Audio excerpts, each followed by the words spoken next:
Oh, hey Chris, come over here. Check out this tower of power. Damn! And a perfect pair to match. Oh yeah.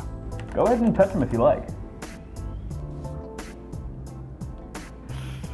I can barely fit my hands around them. That's what the last guy said. He looked me straight in my eyes as he was feeling them up, said he'd never seen anything like it. I can't believe what I'm hearing right now. You guys are disgusting. Oh, you guys talking about the case fans. Oh, sorry. Continue.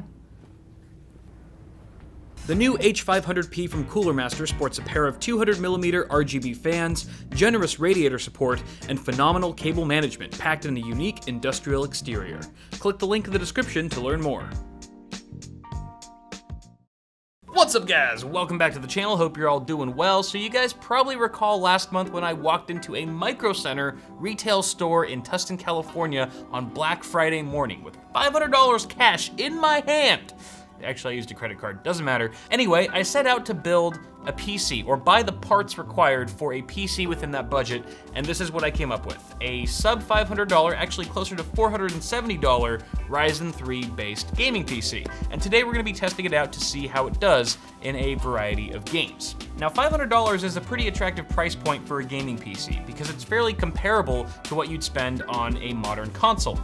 The only difference is that with a gaming PC that you build yourself, there's no real set guarantee as to how it's gonna perform in game. Whereas with an Xbox, for example, if you buy an Xbox and your friend buys an Xbox, you can both rest assured that your gaming experience is gonna be more or less identical. With a gaming PC, there's a lot of questions and doubt, and it can be intimidating, especially if it's your first time building. So today we're gonna actually do some benchmarks on this guy to see what kind of performance we can get and whether or not it's worth forking out sub $500 to build your own system for gaming. If you guys happen to miss part one, or even if you did watch it since it was so long ago, yeah, sorry, that's my fault, of course, let's go ahead and just do a quick refresher on the specs that we're using in this system. Starting with our CPU, we have the AMD Ryzen 3 1200, which is a quad-core chip with a base clock of 3.1 gigahertz. It's a fantastic value, great bang for the buck, and it doesn't draw too much power or give off much heat, which is why the included Wraithspire stock cooler that we have from AMD is gonna cool it down just fine. The chip's currently seated in an Asus Prime A320MK motherboard, which features the A320 chipset, and that chipset, unfortunately, does not support CPU overclocking. There was a bit of a confusion at Micro Center when I was there. I didn't realize that I could have afforded a more expensive B350 motherboard with my budget, but because of all the Black Friday deals that were going on, they were sort of conflicting with the sticker price and so forth. You can watch the part one video for details, but that is all to say, we cannot overclock our CPU, which is quite a bummer. That being said, you can overclock memory on A320, which is exactly what I did with our 2x4 gig kit of HyperX DDR4 2400. I was actually able to take that within the UEFI to 2933 megahertz, and that's gonna help us quite a bit, actually, in gaming performance with the Ryzen architecture, or the Zen architecture, I should say, and its integration with Infinity Fabric and so forth. So that was really exciting. I'm glad we at least got that down. Moving on to our GPU, we have the EVGA GeForce GTX 1050 Ti.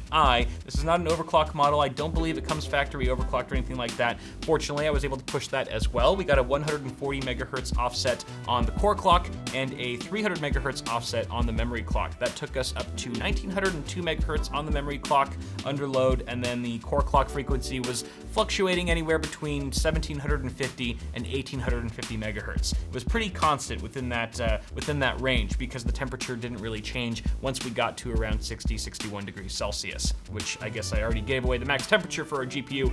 It doesn't get very hot. Big surprise. The CPU, while we're at it, only got up to 51 degrees Celsius. Out of all the testing we did, I was probably testing for a good 6-7 hours straight today. Didn't get any hotter than 51 with the old Wraithspire. Rounding off our components here, we've got a Logicus 650 watt 80 plus gold certified power supply, believe it or not, a 1 terabyte Toshiba hard drive, and a Thermaltake Versa H22 Plus mid-tower case. Now, for being a dirt cheap case, I'm actually kind of a fan. Speaking of fans, the chassis comes comes with 4 case fans, all right? 2 at the top, 1 at the rear, and the one at the front with the blue LED. Ugh. But still, lots of nice airflow coming through this case despite the kind of cumbersome non-removable drive cage. It's still pretty cool in here, all things considered, which also explains why our CPU and GPU are able to stay as cool as they are. Altogether, we have a pretty solid system. If you guys are wondering what this SSD is doing right here, that's actually my Steam library, so I don't have to keep loading games up onto every new system. So they were loading fast, but it doesn't really affect performance in any way. So speaking of performance though, why don't we talk about that? All the games that I tested were run at 1920 by 1080 using the latest Wickle driver from NVIDIA. That's version 388.71 at the time of filming. And yeah, that's pretty much all I want to say. Other than that, you guys know the drill, Windows 10 Pro, 64-bit, and all that jazz. So I'm gonna go ahead and kick it off to some benchmarks. I also did 3D Mark Time Spy and Firestrike just for the lulz, and we'll circle back and talk about the results before closing out this video. Sound good? All right, 3, 2, 1, benchmarks, go!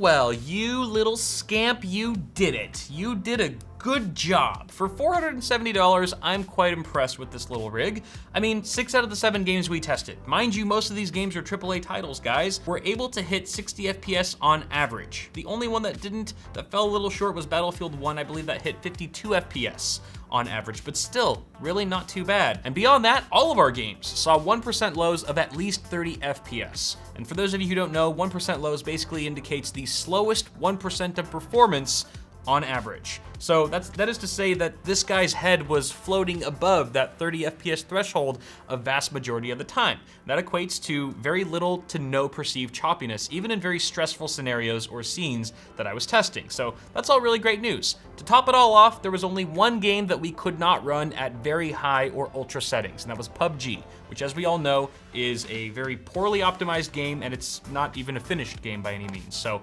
it's a really good testament for this little PC here. For under $500, you're getting your foot in the door to PC gaming, and in my opinion, it beats out a console hands down. And there's a couple other reasons why. Not only are you getting a better gaming experience, but you have an upgrade path. So instead of having to buy the new Xbox One XX when that comes out, because you want all the new features there, you can simply just swap out the CPU as you see fit, or your graphics card, upgrade your memory, etc. And since you'll have already built your PC from the ground up, you won't have any problem swapping those components out later down the line.